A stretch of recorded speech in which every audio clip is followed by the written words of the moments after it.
Hello, Global Theater. My name is Jerry Fielka. Today is May 24, 2023. We want to thank Rob Grant and his amazing podcast, I'm Probably Wrong About Everything. It's an honor and a pleasure today to be here with Piers Stevens. Where are you calling in from, Piers? Athens, Georgia. I'm at home right now. Yeah. First question is, what is the best thing for a human being? Oh my word, that's an enormous question. I would say that there is there's no single account of the good that can fit every human being. But I do think that one can identify certain should we say, necessary presuppositions of living a good life. I think we on the one side, there are fairly obvious physical presuppositions in terms of food, clothing, shelter, etc. But I would go further than that. I would say that people, in order to live a flourishing life, people need a symbolic culture. They need a certain level of education, by which I don't mean anything snooty. I simply mean structures by which you can live a meaningful life within your given social and ecological environment, and that one needs to be able to find and fulfill some form of social role that grants fulfillment within that. I tend to take the view in terms of the division between, I suppose, individualism, collectivism, of something more like cooperationism. That is to say, I don't think that we're naturally hugely collective. We don't think we're a species in the way that's that are collective in the way that ants are. But I think we can function reasonably well on our own, not totally on our own, but on our own within a society for a little while. But I do think that that there are limits to that, and I would say there's quite a lot now of psychological and empirical evidence to confirm there are limits to that. That was good. Piers. Yes, very articulate. I thank you. That was great first answer. And the second one is, what's your favorite form of information? How it comes into you? Right. My favorite is actually the old-fashioned book. I think my students probably think I'm a little old or old-fashioned for this, but I feel that there's a form of relationship that you have that you can have with a book that is it's interestingly, it's not just, it's reflective, but it's also slightly physical in a subtle way, which people often don't realize. You remember and integrate and can revisit this form of information many different times, many different ways, and get something different. And one thing that often strikes me is that people, we've got a lot of information now that people do remember things better and engage with things better in that format than they tend to if they're reading it off a screen. One way in which that often strikes me is that if you're trying to remember a quotation, or a particular element from a book, which you have a traditional book that you read, not a Kindle, there's something interesting, which is you must always remember more or less where it is in the general thing, and on which side it is, when it's on right or left. So you clearly do have a physical, spatial relationship with the thing in a way that you don't with contemporary screens, and I like that. I think there's a greater intimacy to that. that is so accurate, Piers. And let's just divert for a second, just briefly. Sure. Did you become a reader more because your parents told you to read? They did it as an example, or on your own? I was encouraged, but I was never pushed hard. It was more that I grew up. My parents were journalists, and I grew up in a household where there were lots of books. So there was constant discussion around of the issues of the day. As I said, because they were journalists, different takes on it. So I of course, at the time, you just take these things for granted. You assume that whatever your upbringing was, it was something similar for almost everyone. But because you're a child, you don't really have much in the way of comparative information there. But for me, once I started to read, once the initial lessons came in, I took off very, very fast, and I loved it quite spontaneously. And so I was reading books from an early age. Yeah. That is good. Now, why do you think humans collect or gather information?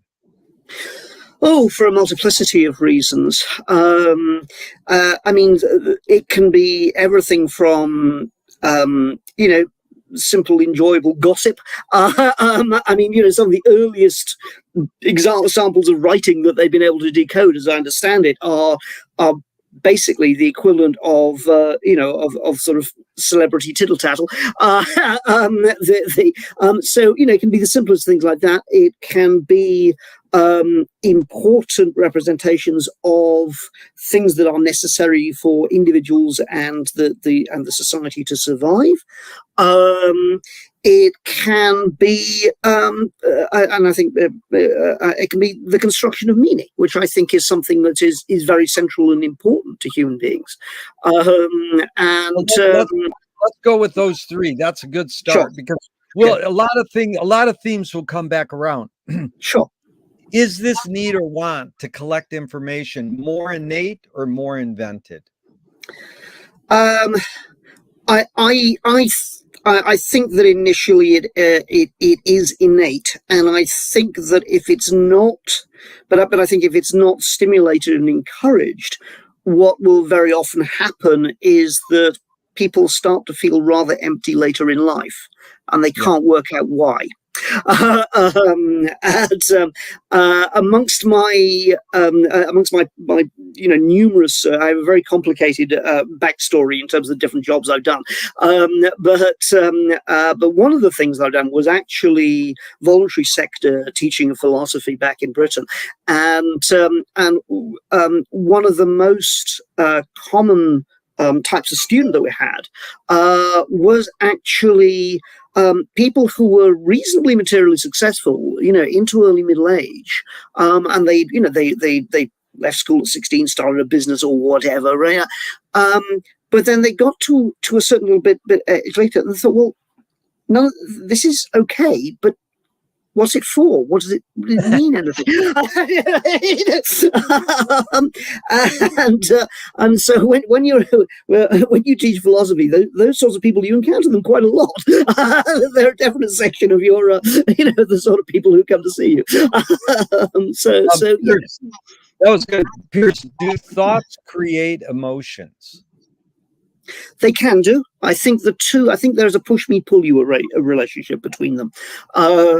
So one can think of things, one can think oneself into things, and at least to some extent generate emotions around that.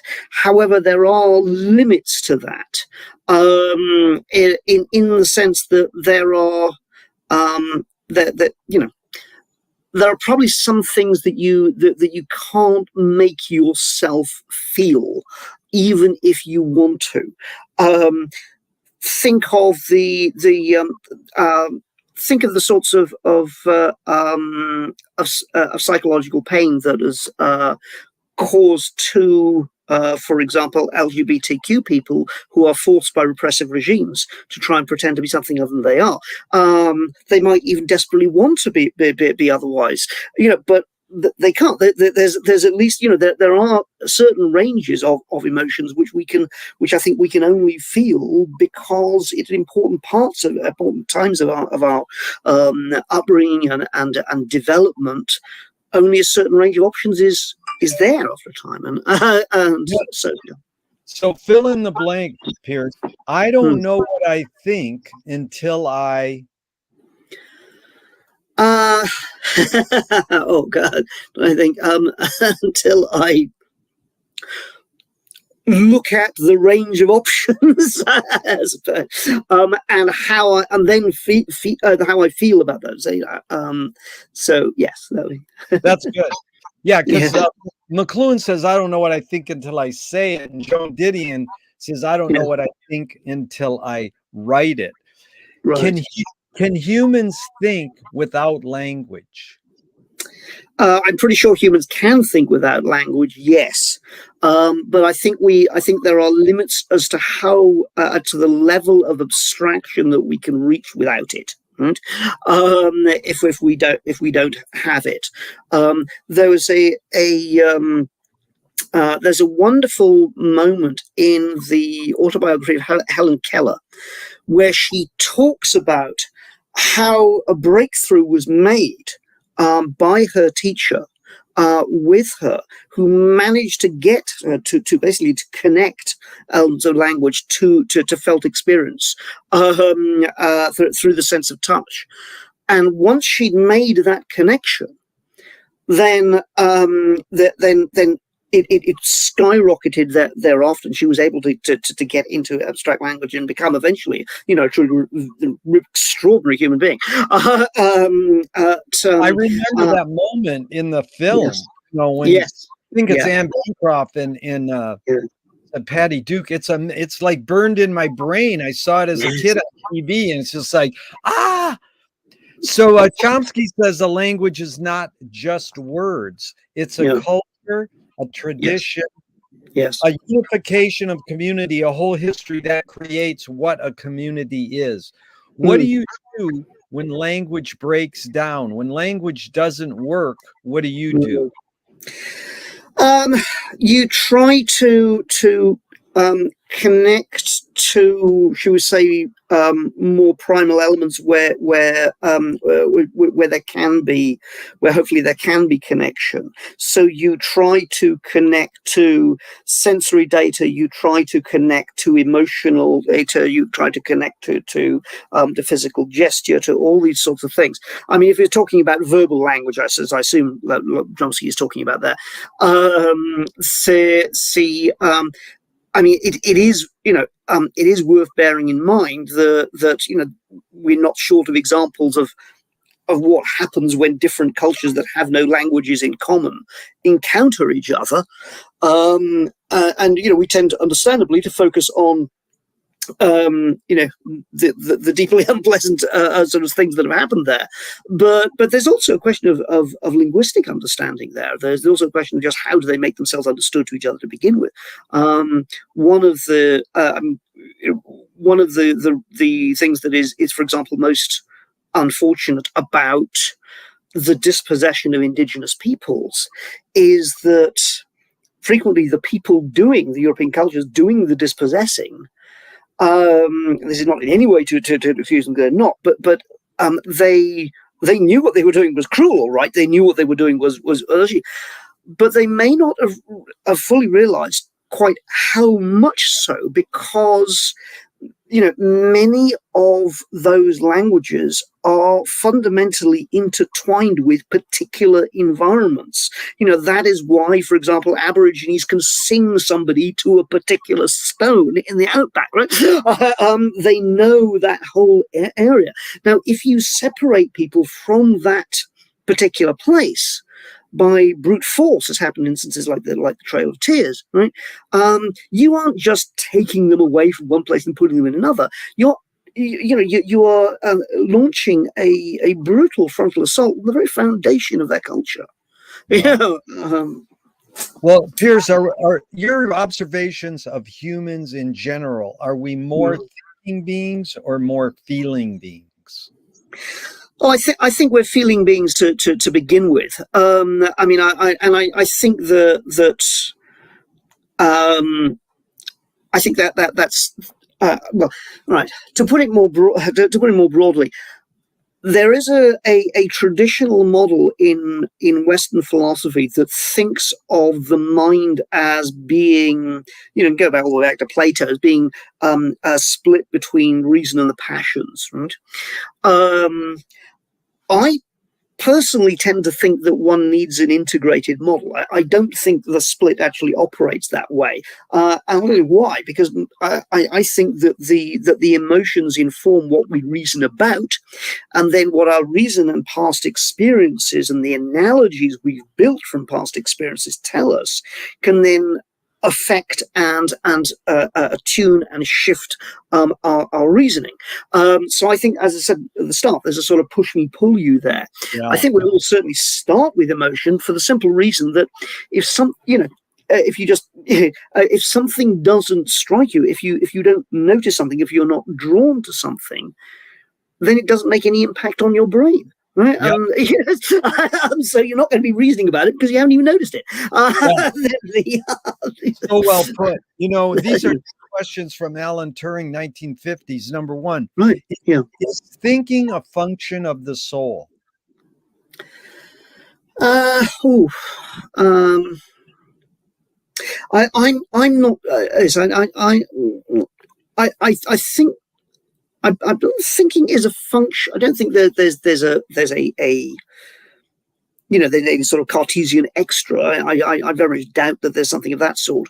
But I do believe that thinking is a product for each individual of essentially all of the experience they have gone through prior to that time, in terms of how and what they will process and how and what they will think. This, I'm sure, is one of the reasons why we have the experience, for instance, that sometimes we have a natural rapport with people, our experiences seem to gel, our communicative faculties seem to gel.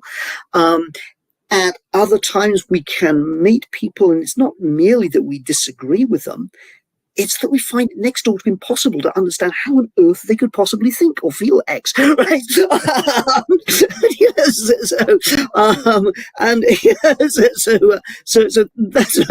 we're all essentially products of the plurality of these experiences at any given moment. We're always being remade by that experience over time. So yeah, I love those words. Now, the second question, Piers, is can machines think?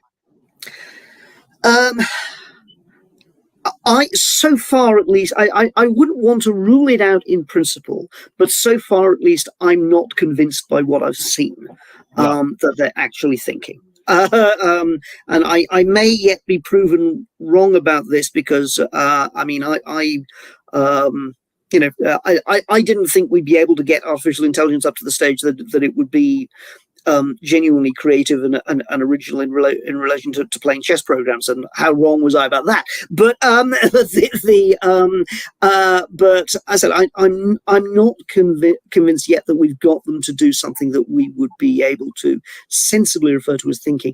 I said in principle I could see it, but I think that if we're going to see it, we at least something that we can identify as thinking. I think it's going to have to be something more along the lines of robots than more along the lines of AI programs, because a lot of your computer programs have no social life, whereas robots do actually interact with an environment, and I think that's an important difference. So in principle, robots could learn and perhaps generate novelty and make analogies and so forth, and operate in the world in ways that produce novelty. It seems to me, whereas I'm much more doubtful about basically forms of supposed intelligence that are desocialized and not physically embodied in an environment that they're interacting with. Yeah, very good. Do you more pursue happiness or more pursue meaning? For me, the two have pretty much always, well, not always, but for me, the two have gone together. I think I was probably more. I think I was probably more geared to happiness when I was younger. I think after there was a certain stage, certain sort of like key point in my life, around about the age of late 20s, early 30s, when really the gearing to meaning, really went took off, and I think really ever since then I've primarily gone where my ideas take me. Put it that way. So yes. Does the brain? Go ahead. No, sorry. After you. Does the brain more detect consciousness or create consciousness? Like, is consciousness there bubbling away and we're more so detecting it or more so creating it? I think we're more so creating it. I mean, I think that consciousness is right. Something, conscious in, to try and define it first of all, consciousness in the sense of there being something that it is like to experience something.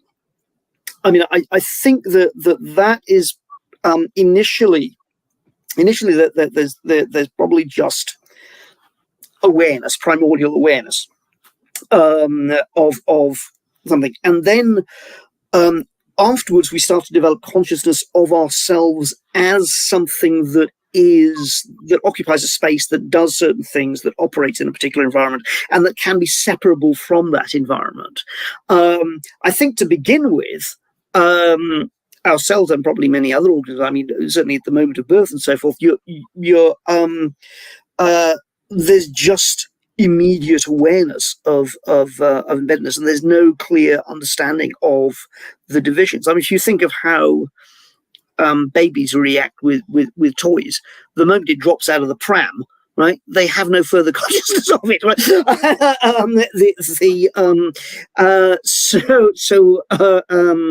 I think that sense of separation is something that we develop over time, and I'd add here something else, which is that we can also develop, and people do this with things like tools and musical instruments and so forth. We can also develop a sense of bonding to things that we feel, so that we come to feel that they're part of us. I mean, think about how people feel about their spectacles, or the guitar they enjoy playing, or things like that. It becomes a sort of an extra part of one's body almost, and you see someone who's really knows their stuff. You see a good guitarist or a good pianist or something like that, and it is like that. It's an extension of their body.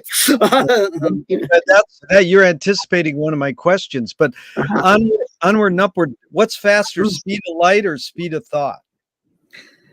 Oh, it has to. I'll go with Einstein. It has to be speed of light. but I suppose if thought is quantum indeterminate, then I might be wrong about that. Yes. Very good. Audre Lorde, the poet, said you can't dismantle the master's house using the master's tools. Yvonne Rainer responded and said you can if you expose the tools. What new tool do you suggest? Oh, that's a very good question. Well, I suppose my first response is to say that I think you can. You can undo those things. You can dismantle the house using those tools. And in fact, I'd argue that much of the human social progress that has happened has in fact happened through using those tools, right?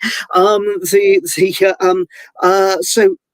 to take an obvious example, using the language of natural rights to attack the institution of slavery. Right, it would be case in point there. In terms of new tools, I think what we need to look at are ways in which we can conceive of, shall we say, individuals as relational. Because I think one of the difficulties we have at present is that there are many areas of human experience that don't really fit into the kinds of models that we have in our society are what's supposed to make you happy. So what I mean by that is that if you go on the internet, or you're on YouTube, you'll go on the television, billboards, wherever you go, the pervasive message is essentially that happiness is supposed to be about having. But most of the psychological evidence, of course, is that happiness is actually about relationships and meaning. But if you try and make that case, we're still, I think, politically stuck in discourses whereby supposedly everything either is supposed to be atomized individuals or else some sort of scary collectivism. Now it seems to me that recognizing that we can think of ourselves as individuals who are relational beings, both socially and ecologically in every other respect, would be a key move there, because then you can start to say, well, human beings are more than just possessors. Human beings are, we hold relationships to certain things. We are embedded in certain things. We engage with certain things, and you don't have to give up the positive end of the language of individualism to do that. But you can distinguish it. Yeah, that was good. I love that. What new toy do you suggest? I suppose my own suggestion for people to get a grip on this is terribly simple, really, which is without giving up the things that are vital to you. Go somewhere where you are not going to be inframed by your digital technology, and where there aren't billboards or there aren't those sorts of things. So, wander out into a nature area or a local park or something like this. And this, fear this may sound mystical, it's not quite meant that way, but just sit and adjust and let your attention wander for a little while, and allow your attention to wander and find what starts to interest you and engage you.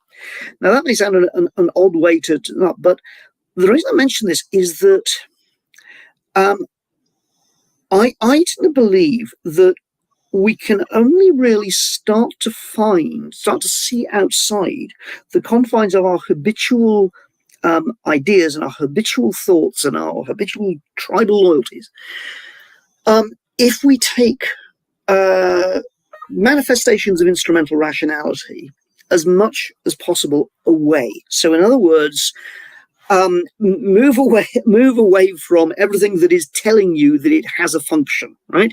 Yeah. Or that is treating you as if you must operate for a function, or is telling you that you must have this particular function. Go away from those things. Engage with, one of the great things about engaging with nature is precisely that it's not there. It is precisely that it isn't there for you. It wasn't designed for you to preserve a particular purpose. It's not like a knife that you evaluate by how well it cuts, right? And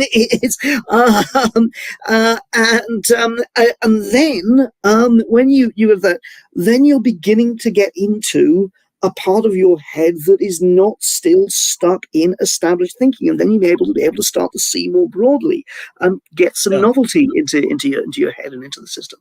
So that's right. So yeah. So my favorite my favorite tool there is to try and get yourself out of the domain of tools.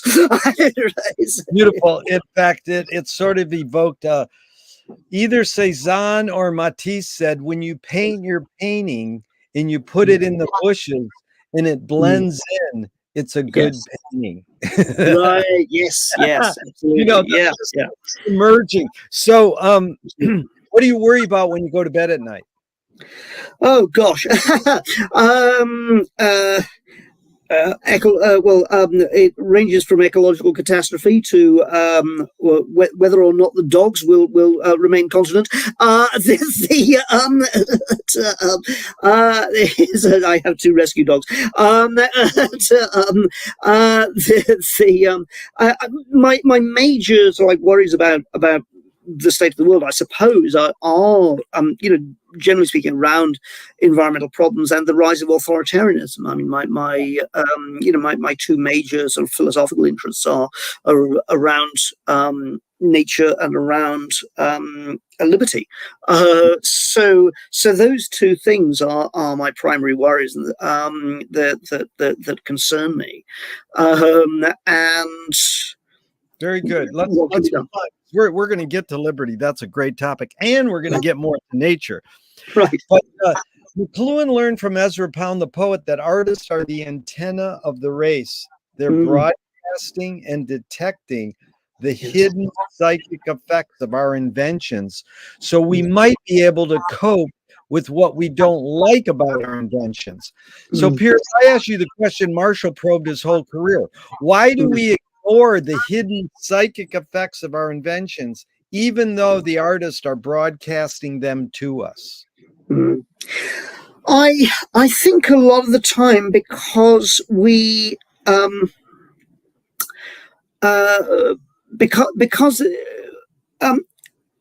there are other things in our culture, particularly the association of art with subjectivity in the negative sense of sort of like mere subjectivity, just a preference, that sort of sense of subjectivity, and the idea, which is a relatively modern idea, that art is either something that is that is, shall we say, for highly educated, affluent people, and therefore not an everyday phenomenon, or else that it is something, I said, that is loosely subjective and just a matter of preference. And I think that and in a certain sense, art is undermined by both of those ascriptions. Now, interestingly, if you go back to basically pre-industrial society, what you find is that art in those days was it was not separated from usefulness. The notion was that beauty was, in a certain sense, a part of usefulness. If you think of things like cathedral architecture, right? If you think of the ways in which guilds protected skills of craftsmanship and quality, that it had to integrate beauty into it. Then what you got, the Industrial Revolution, what you got instead was, right, we'll have lots and lots of cheap mass-produced tats so that people can have something functional, but then the stuff that's really nice, we'll put that for the top end of the market. And ever since then, we have had this curious where art is regarded as either a luxury that doesn't affect most people, or as a sort of bit of triviality. So I think that people are not listening to artists on those things because of a more general collapse of our integration of the arts into everyday life. Yeah, that's McLuhan's favorite line was, "The Balinese have no word for art. They do everything as well as they can." Exactly. Yes. Yeah. Exactly. Piers, do artists have moral obligation? Oh, that's a good big question. I think artists do have moral obligations in the same sense that the rest of us have moral obligations. But I am very. This is unfashionable at the moment, but I'm very skeptical of the claim that that art should strive not to offend. And one of the reasons why I'm skeptical of that claim is because I think that people can be offended at all manner of things precisely because human experience is so immensely diverse. Now, it is one thing to say that the artist should be self-critical in creating what they create. I think that's part of growth, and that's part of learning. It's another to say that they should self-censor. I think that is actually damaging. Someone will probably just not produce very good material if they start thinking like that. So I suppose I think I think we ought to be able to say.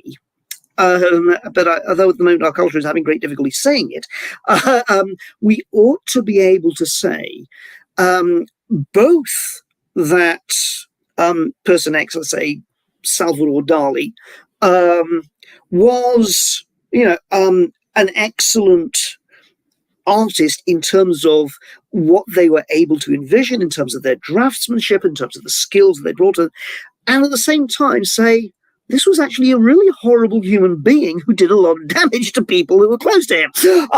There is no necessary contradiction in that. And the artist can also be, if and when I said the artist has obligation like the rest of us, I suppose what I would want to put that into context, what I'd say there is, if the artist uses their skills in the service of knowingly in the service of something that is deeply destructive, then it's not unreasonable to condemn their behavior in doing that, right? So if you think of someone like Leni Riefenstahl, right? Who's a brilliant filmmaker, whose most famous work was, a glorification of the Nazi Party. I think we can say that someone who did that, was profoundly, although they don't have skills, was profoundly wrong to do what they did. And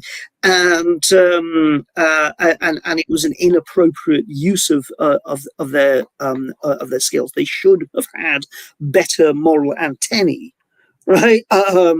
Than to give their capabilities to elevate this cause. Right? Piers, that was very good. Are you more afraid of new ideas or more afraid of old ideas? I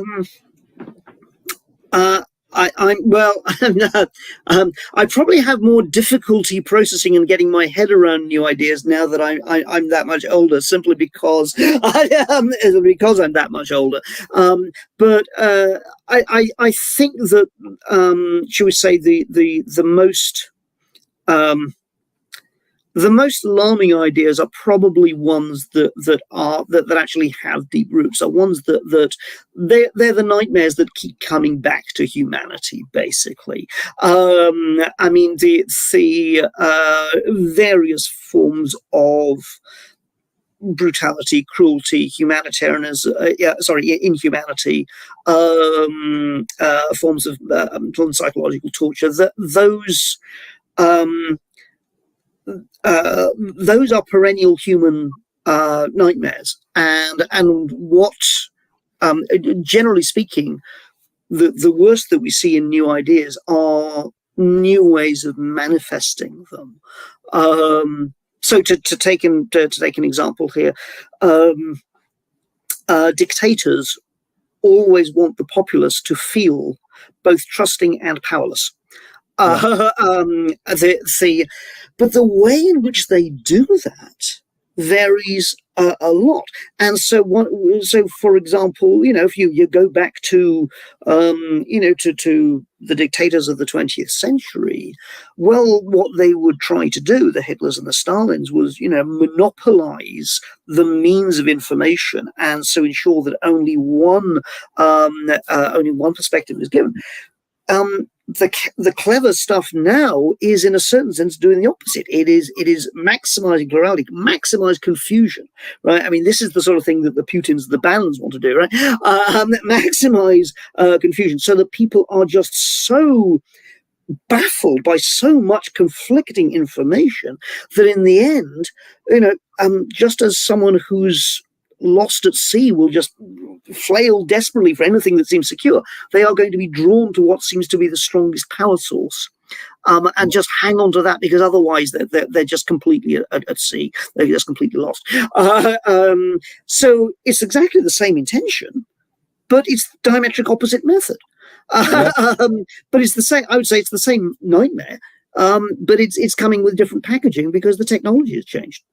Yeah, you actually explained the first paragraph in McLuhan's first book called Mechanical Bride, where he says we're swimming in sensory overload, yes. and we're like the sailor in Edgar Allan Poe's Descent into the Maelstrom, and we actually study the patterns of the broken boat and swoop our way out of this disaster instead of down to our death. So it's like, well, let's switch to this now. What can you conjure up your earliest memory ever, or one of them? Oh heavens, that's a good question. My earliest memory ever, I think it was when we were briefly staying with my maternal grandparents in Newport in Gwent, Wales, and we got the first family cat. I remember I must have recently learned to stand upright, I think, because I was on the table. I do definitely remember I was standing up, and they had brought the cat in, and we were all admiring the cat. I think that's probably my very earliest memory. Yes, yeah. Is memory more a curse or more a blessing? Oh gosh. It depends what you remember. I think it is more of a blessing. I have been fortunate in having a very good memory, just by luck of the draw. That's not a boast of any sort. It was just genetics. But because my dad also had a very good memory. But I tend to think, to be honest, that where it could be a curse is if there are things that are burnt into your mind that become impossible to process, and that render you that make it very difficult for you to act appropriately or act in effective and fulfilling ways. I'm fortunate enough in the sense that although I've gone through quite a lot in my life, none of it was, of that sort. I've none of the sorts of never had to go through the sort of things that many people in the world who've gone through terrible things have to go through. People who live under hideous regimes or in grinding deprivation or whatever. I've never had to go through anything like that. So I have generally found that although I personally take things very deep in my memory and my feelings, so there are things that can still hurt a lot many years later. I find that memory does. The memory of those things can start to fade after a while, and so they don't hit you as much anymore. And of course, you tend to keep them out anyway if you can. So I would say, generally speaking, it's a blessing rather than a curse. And I'd also add to that, so just from beyond the personal level, I think at a collective social level, memory is incredibly important. I think history is incredibly important, and that is one of the things I do actually fear about our times is that we may be losing the sense of that importance, losing the sense of continuity with the past and understanding. And I think that's dangerous, because I think we need that sense of continuity in order to make sense of our own life, even just as individuals, let alone as a culture. So, yeah, very good. Can you tell me someone within your immediate family and then outside your immediate family, just briefly, who had an impact on you, kind of like a role model, and what specifically was that impact? Okay. Well, the most obvious one in my own family, I think, was my father, and that was because he always strived to be reasonable at least most of the time. And he taught me a lot of things about essentially the importance of trying to see the other side of the trying to trying to appreciate other people's points of view, and trying to see I suppose the breadth of an issue, the importance of that, being informed by the facts at all times was something that was incredibly important to him, both as a journalist as a person more generally. So I suppose he had an enormous impact there. In terms of someone outside my family who had an impact, there have been there've been a few. Let's see if I can think of one.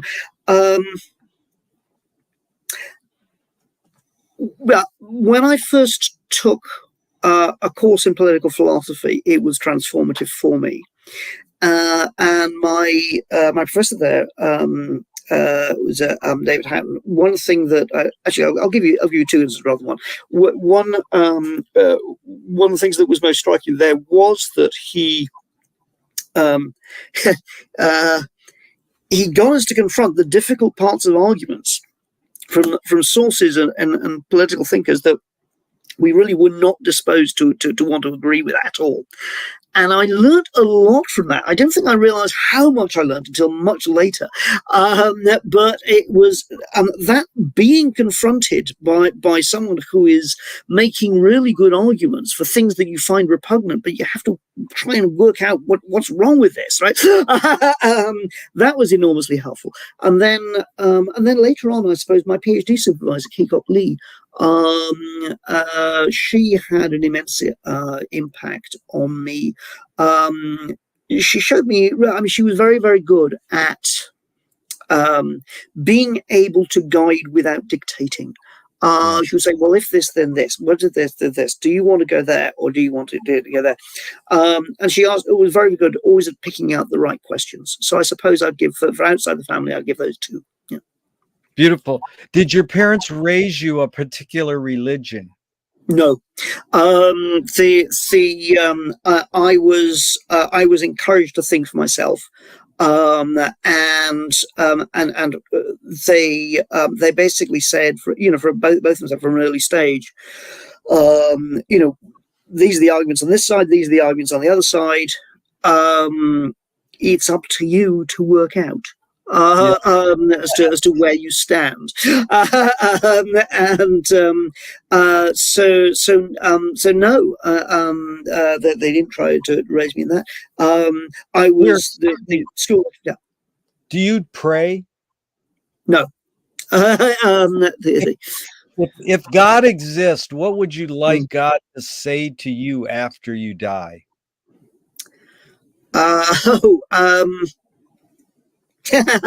I've never even thought about that. That's a really good question.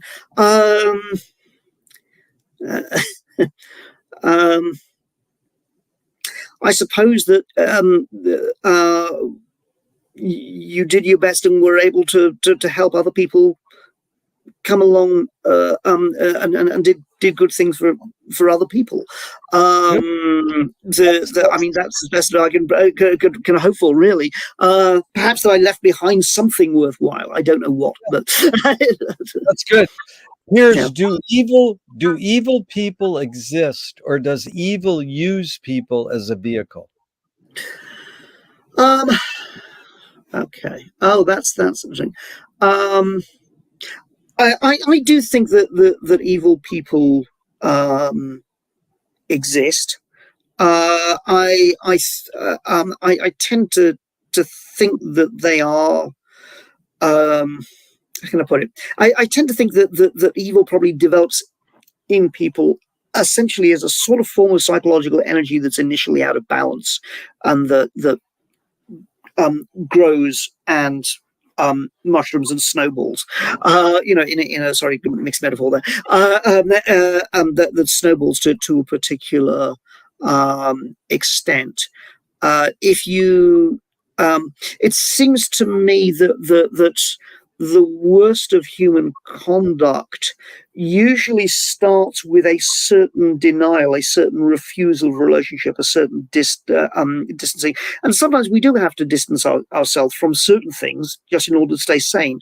But I tend to think that when that becomes habitual, the refusal of connection, that's the beginnings of the birth of evil, I think, because the easy refusal and rejection and repudiation of another's humanity, of another's capacity, to suffer, and so forth. There's probably the hidden question really, Piers, is how do you advise someone to deal with an enemy? And I'll set it up. Alan Watts says, if you acknowledge your enemy, you empower them. Coppola, Coppola got it from the samurai and the mob. Keep your friends close and your enemies closer. Yeah. JFK said, forgive your enemy, but don't forget their name. And Fellini said, excuse me, I need an enemy. So it's a lot of thoughts, but the basic question is how do you advise someone to deal with an enemy? But first, how would you respond to Alan Watts? If you acknowledge your enemy, you empower them.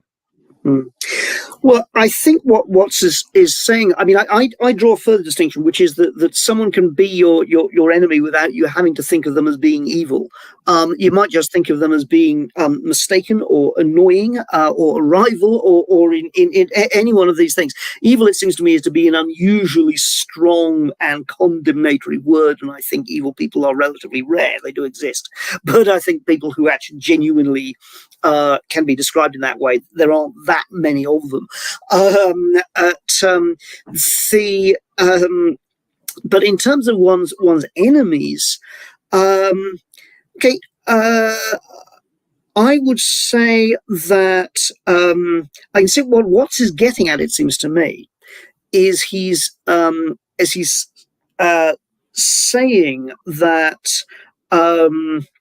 That by thinking of someone as an enemy rather than merely, say, an opponent or a rival or someone who one thereby gives them a power. One thereby lets them live rent free in your head. When in fact you shouldn't be doing that. That's not the right approach to have.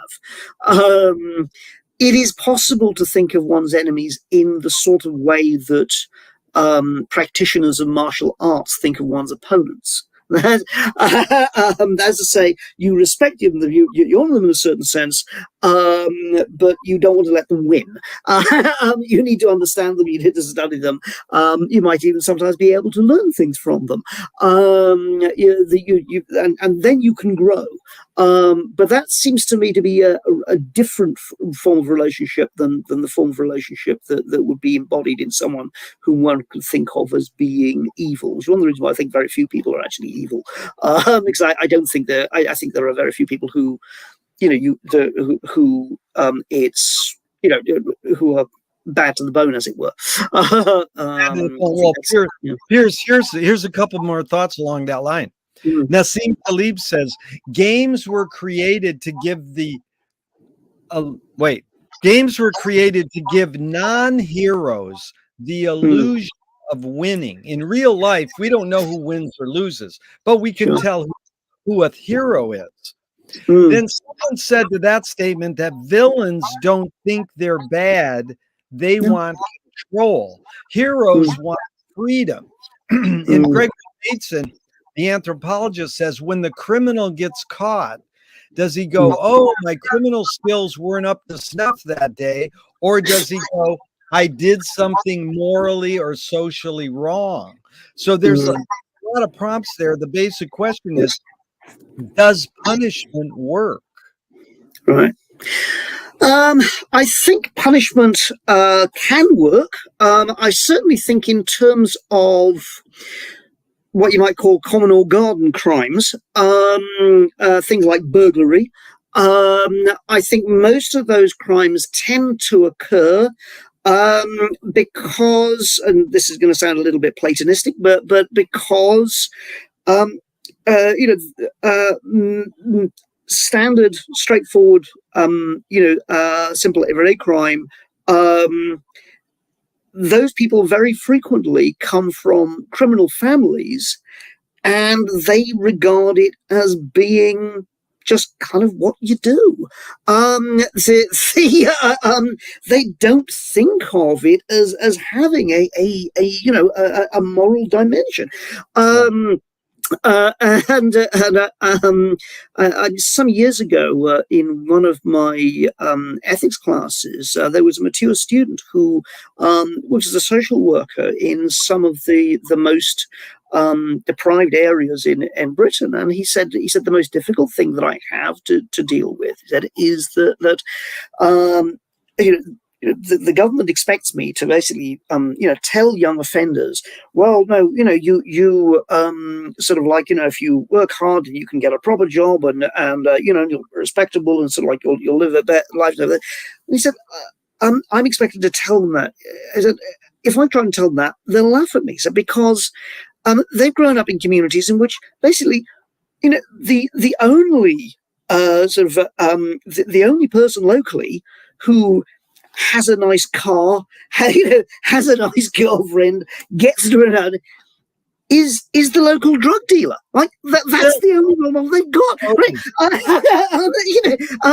And so if I try and tell them, oh, sort of like you can do these things, they know perfectly well it isn't true, and they'll laugh at me.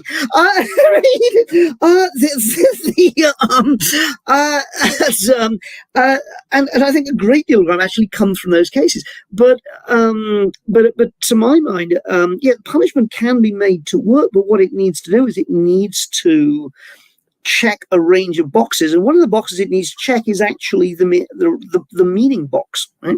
I think so for the restitutive justice is often very interesting here, because what you do in those cases is you get, for example, to go back to my original instance of burglary, you get those people to actually come and talk with the people whom they have hurt. Right? Yeah. So they learn the meaning of what it is that they are doing. Yeah.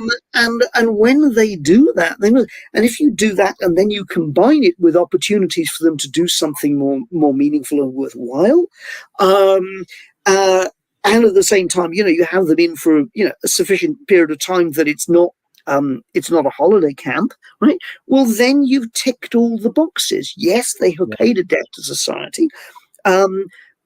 But they've come to understand why it was a debt, and they also hopefully can be given something to change with. It seems to me you've got to cover all those boxes. All right. So really well put, Piers. James Joyce was the first projectionist in Dublin about 100 years ago. He basically checked out. He said, "This is stupid. Why should I go inside a building and see a movie of a tree when I can go outside and see a real tree?" Yes. Years later, Faulkner said that sometimes the best fiction is more true than journalism. Why do we have to recreate things in order to get them? Why do we have to go to a theatrical play of people acting out life? Why don't we just live life? Yeah. I think that there are a couple of reasons for that. I mean, one is that both the challenge of art and also some part of its function can be to show to an audience, to show to people more directly, more perfectly, more explicitly, things that can be learnt about life, which life itself doesn't provide you with directly because it's too messy. Most of us can only process lessons for our own life X number of years later, and even then it's only because we've learnt to carve out the bits that we thought we were wrong about what was relevant at the time, and we now realize that something else was what was relevant. We weren't seeing it. Whereas, what a good playwright can do, what a good filmmaker can do, what a good novelist can do, is they can give you the content in such a way that everything is relevant. But you connect to different bits of the relevancy with each reading, in the case of a novel, for example, or with each viewing in the case of a film. And I think that's one of the reasons why we react for meaning to art. Why it's necessary is that it's a kind of concentrated form of what life gives us. So I think that's the point there. But I think also that most human beings do have a desire to do something like that themselves. And they don't. It doesn't necessarily have to be anything hugely elevated, but even if it's just being able to write a song or two, or write a poem to someone you care about on their birthday or something like that. Most of us do have at least something of that desire to express individually. I agree with you, Piers, because my formula for great art is it fucks your shit up and it makes you go, I can do that. So you look at a Jackson Pollock. You look at Jackson Pollock or avant-garde jazz and you go, I could do that. And it makes you want to do that. But, I hardly bring up this quote ever, but what you just said and begs for it. It's Fanny Howe. She's a poet. And I don't know what this means, but I would love to hear your thoughts. She says, the point of art is to show people that life is worth living by showing that it isn't. I mean, what does that mean to you? Is that I love your laugh, by the way. That means, when you're laughing,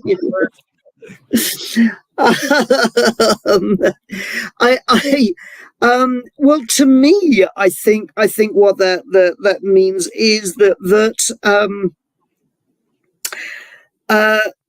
life can be meaningful even if it is ultimately futile.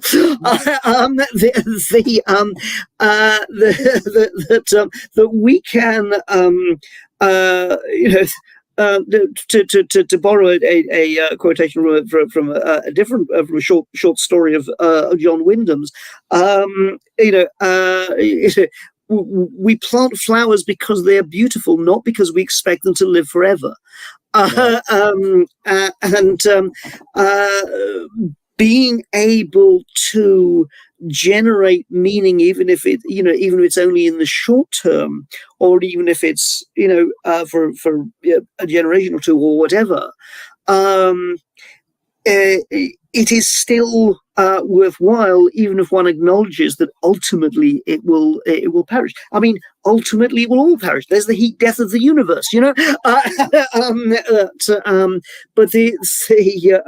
but we can still talk in a reasonable and worthwhile way, I think, about the construction of meaning in the median and relatively long term. What's the gentleman's name? John? How do you spell Wyndham? Wyndham. Yes. And that was in one of his short stories. I think it's a short story called Pillar to Post, if I remember rightly. Spell his last name one more time. Wyn. Wyndham, John Wyndham. Right. He was mostly a sci-fi author. He's best known for The Day of the Triffids. Oh, Dave the Triffids guy. Okay. Yeah. So yeah. I have to tell you one, and thank you for you sussed that quote out really well for me. But I love A.A. Milne's quote. Yeah. It was, weeds are flowers once you get to know them. Yes, indeed, exactly. Now, Piers, walk us through briefly what's your tipping point to go study philosophy? You know, your parents are journalists, you're growing up, they're teaching these lessons about knowing both. I loved how you said that, knowing both ends of the spectrum. In fact, Pascal, the mathematician philosopher, says in order to understand anything, you have to know this end of the spectrum and that end and everything in between. So it seems as though you were raised with some sort of sense of being comprehensive in seeing other points of view. Yes. But what are you studying in high school, and then where are you going? I want to study philosophy. What's your tipping point? Well, it was, as I said, it was quite a complicated story, because what happened was that my parents split up, and there were all kinds of family problems, which I don't go into huge details about. But the upshot of which was that I initially was pulled out of school at age 16, did various pretty much dead end jobs. I worked for a while in an unemployment benefit office. Let's say basically a welfare benefit office for the civil service. After my family had moved, my dad and stepmother had moved back up to England from Wales. And so, I mean, at that point, there was nothing terribly clear in front of me. I had a vague idea that somehow or other I wanted to write.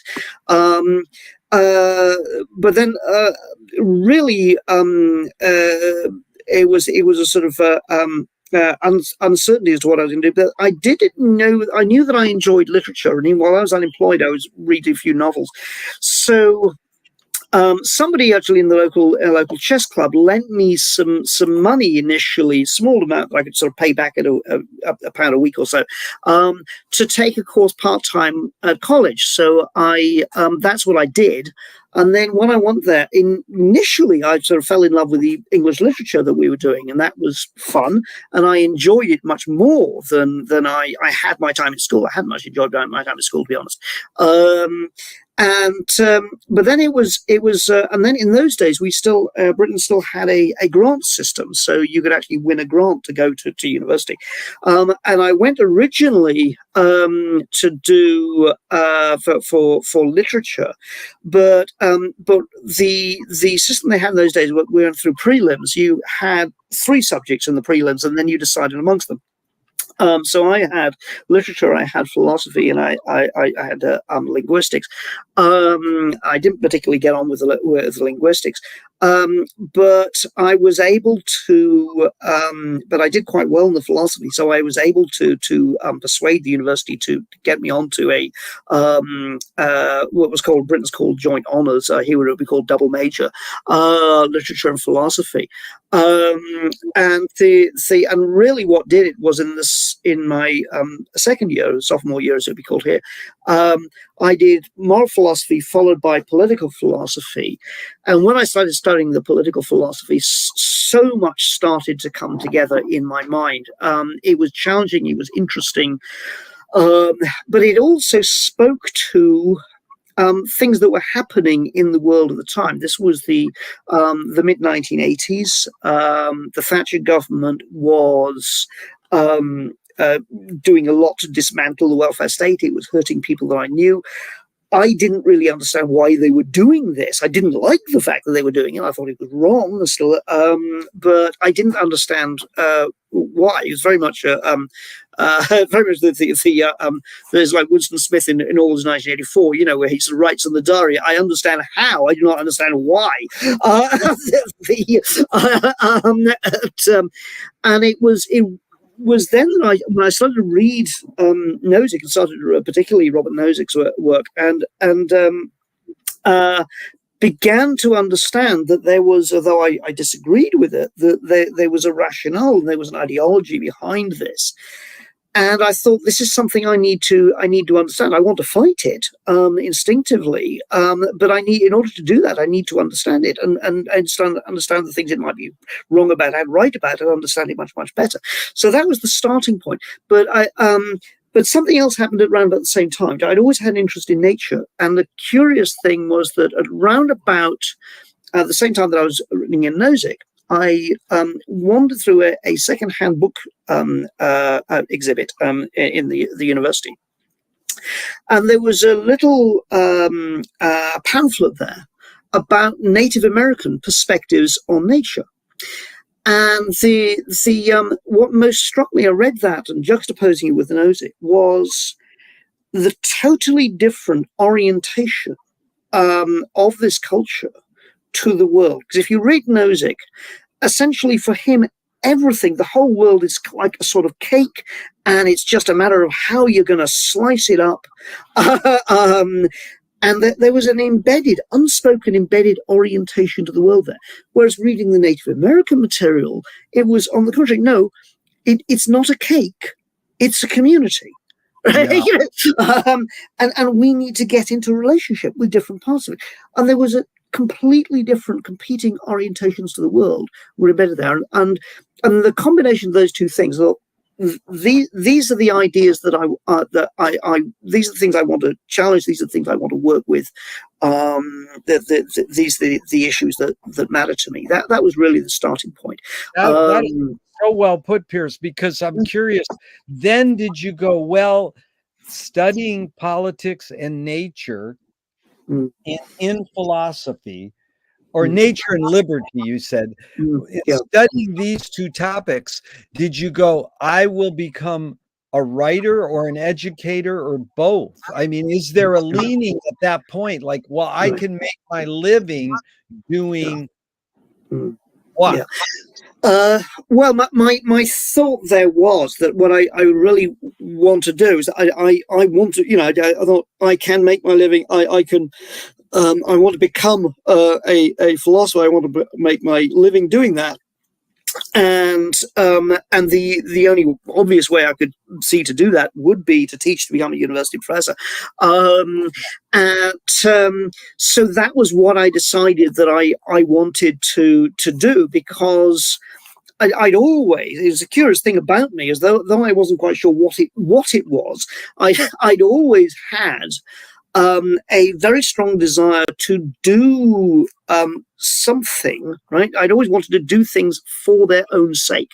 So even when I was a child, I loved reading, I loved making models, I loved playing chess, and it was always things that had some sort of worth and enjoyment in and of themselves. That mattered to me. I was never terribly motivated. I mean, I knew you had to do it sometimes, but I was never terribly motivated to do something for the sake of something else, instrumentally. But I could, if it was something that I cared about, then I could work tremendously hard at it, and never, and not stop. So it was the question of finding what my direction would be.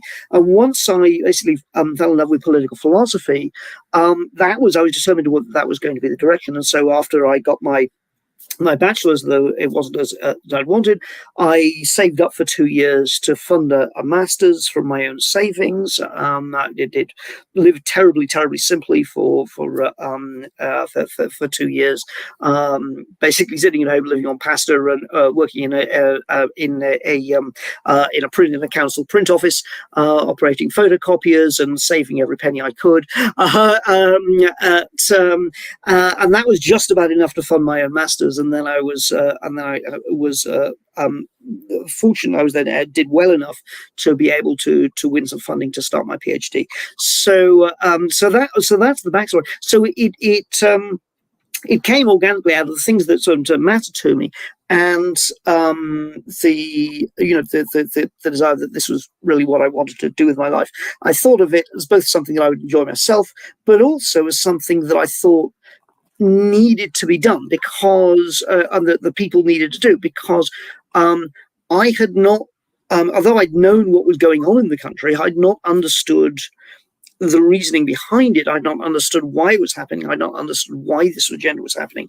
And it seemed clear to me that other people didn't understand it either. This is interesting because there's a quote McLuhan has from 1957.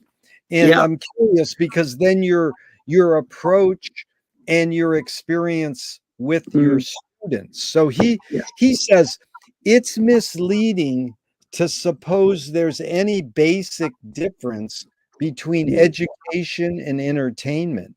The distinction merely relieves people of the responsibility of looking into the matter. It's like setting up a distinction between didactic and lyrical poetry on the ground that one teaches and the other one pleases. However, it's always been true, whatever pleases teaches more effectively. So, there's a key couple words is whatever pleases teaches more effectively. So what does effectively mean there? And how do you approach being a professor standing in front of students? Did you learn acting and presentation so that pleases them? Do you pick topics that pleases them? Or how do you suss out this whatever pleases teach more effectively?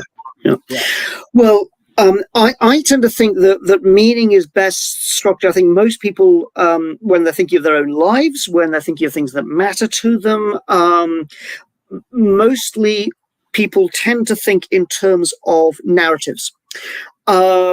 And they also like things to be broken up a little bit. In particular, humor is always good.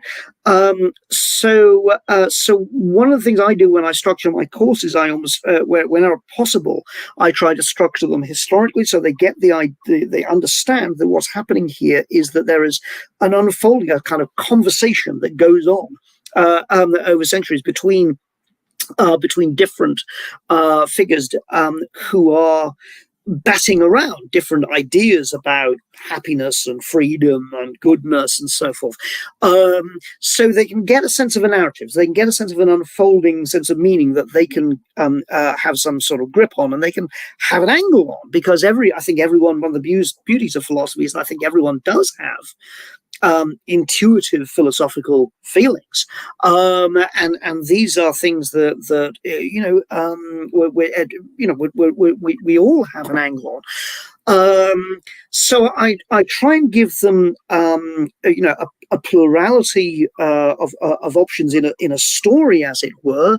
I try and leaven it with a certain amount of humor. I use a lot of British comedy because I find it often operates on two levels, and that's kind of like what gets the laugh. So I can do it, both give them a laugh and then weave it into the pedagogy, as it were. This is funny. Why is it funny? Right? What's going on there? So I do those things. I suppose the one aspect, the one area where the aspect of pleasing, I think there's something true about that, but there's also something.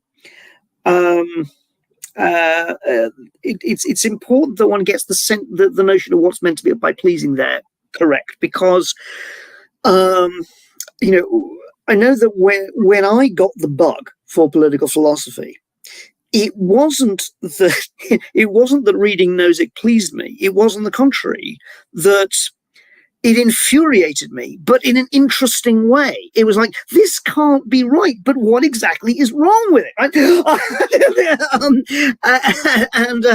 And so I suppose in a way that's pleasing, but it's a challenging pleasing. It's a something that that forces you to think and engage with this thing.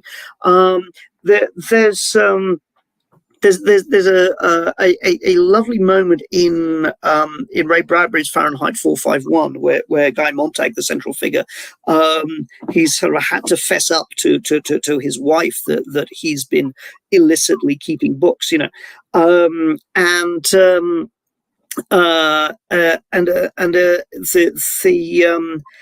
said, no, but this doesn't feel good. This is something that and she says, she hands her the car keys and she says, go take the Beetle. Just drive off. You can drive off and go really fast in the countryside. Sometimes sometimes you hit things, and that's like, that's exciting. You know, you hit a rabbit or something. Go take the Beetle. No, I don't want to run this off. I want to sit down. I want to get this is something I've got to work through. We shouldn't just run things off. Sometimes we should actually get frustrated and get exasperated and get challenged and get angry so that we can work things out and learn. And that, I think, is now, if you think of if you include that under under what McLuhan is talking about, then fair enough. But I think that's that's a form of entertainment that is, shall we say, challenging entertainment. Yeah. I mean, Socrates didn't exactly, get great student evaluations, did he? I mean, they wanted him to take a hemlock. So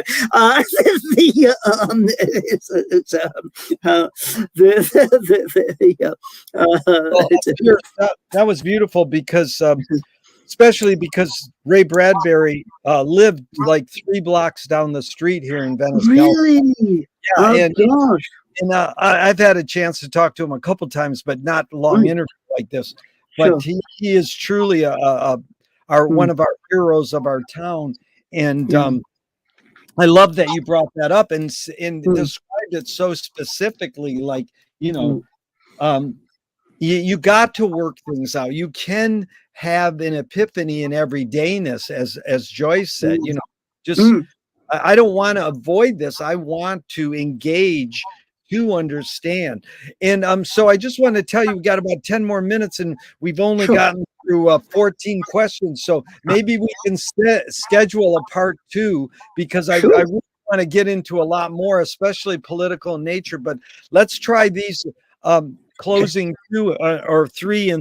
And this is a screenwriting teacher told me great art is when you can clearly see the intention of the maker. Stanley Kubrick, great art is when you can clearly not see the intention of the maker. As a professor, what role does intention play in you being a creative professor? You get to do what you want to do the way you want to do it. You don't really have to answer to someone, I don't know how much you have to answer to someone, but you do have some sense, how can I do this creatively? And what role does intention play? What role does what play? Sorry. What role does intention play? Intention. Sorry. Okay. Right. Yes. In your creative process as a professor. Right. Well, I certainly I try to get there are several things that I try and do. The one thing I very firmly don't try to do is to do anything that would necessarily encourage them to agree with me. I think it is the bane of our education system. In fact, is that we've through the obsession with grades, we've transmitted the meta message that, the thing to do is to find out what the professor thinks and then replicate it. And I quite often tell my students, right, well, if you're wondering what I think about things, here's the good news: drop by my office hours anytime, ask any question you want, and I'll tell you. Here's the bad news: it won't make a blind bit of difference to your grade, because the purpose of this course is not for you to agree with me. The purpose is for you to work out an understanding of the issues yourself and develop a position of your own.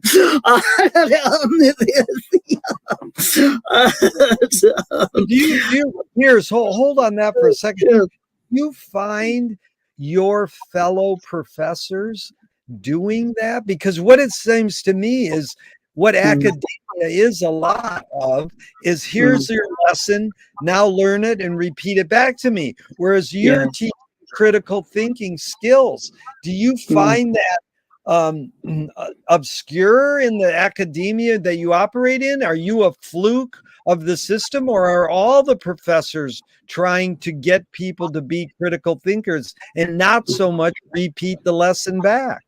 Yeah, I think in philosophy, the vast majority actually are people who want to develop, want to encourage critical thinking development. Right. But I don't think that's true across most of the education system. I think the education system, as I said, unfortunately, has been designed in a quite different way, and I think it's probably got worse in the past 40 years, to be honest, as we've had this obsession with testing, particularly at the school level and right up to university level. So I think in philosophy, I'm not unusual, at least certainly not in the United States.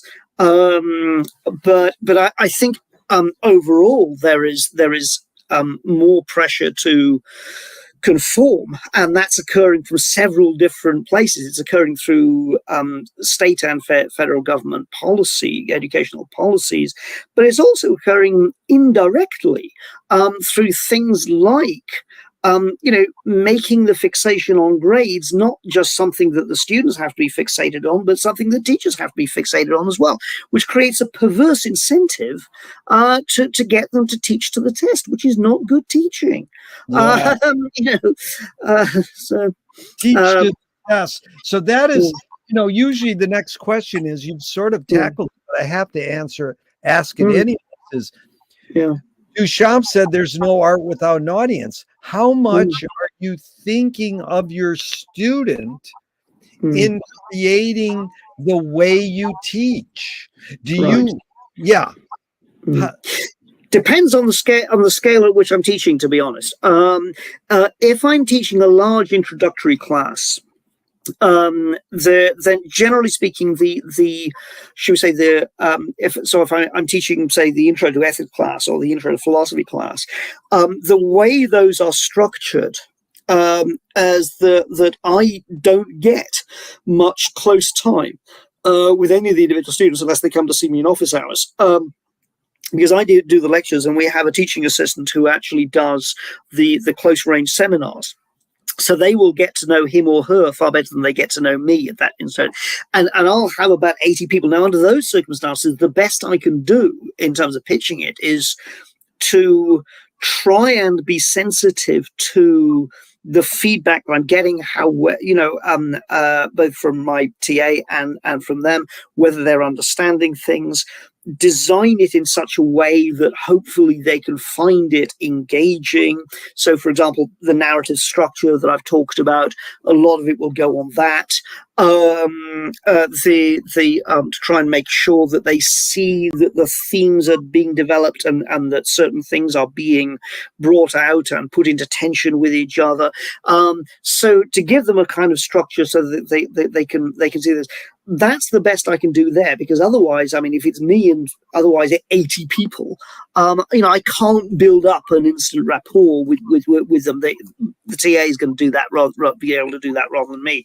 And then, and now I can possibly, if I need to modify something, I'll probably find out from him or her, or from reactions directly, whether I need to modify. But in the smaller classes, I can be much more in control and adjust things a lot more. So I can sort of like shift the focus. I can make more small group teaching, do less small group teaching, incorporate video more or less, give mini lectures or subtract mini lectures, and so on and so forth, depending on what is actually needed. So for instance, I generally find that the more advanced students tend not to like you to, they want to engage and they want to play with the ideas, which is great. But on a couple of occasions, I've had classes where students have said, can you actually give us a bit more of the sort of like, instead of doing the 5-minute intro, can you make it a 15-minute intro so that we've got more material to contextualize that we can discuss around? So then I give us, impromptu mini lecture, as it were. So I operate in that way. If the class is small enough, essentially I can be as spontaneous as the size of the class allows me to be. The larger it is, the less I personally can be spontaneous. So well, that could be a good spot to close out part one, Piers, because I really appreciate your time and energy, and I've learned so much. And I do want to go. And when we reschedule a part two, and it's whenever at your convenience down the road, it could be a month or 2 or 3 months down the road, because I do want to go into just flushing out that in the grading system and the options. I want to go into storytelling, comedy, satire, and especially more into nature and liberty, what liberty means. So thank you so much, Piers. This has been enlightening for me, and I'll send you some dates and we'll figure out part two. Really appreciate it. That's great. Thank you very much indeed. I've enjoyed it. So thank you very much, Jerry. Thank you, Piers. Right. Bye for now. Bye now.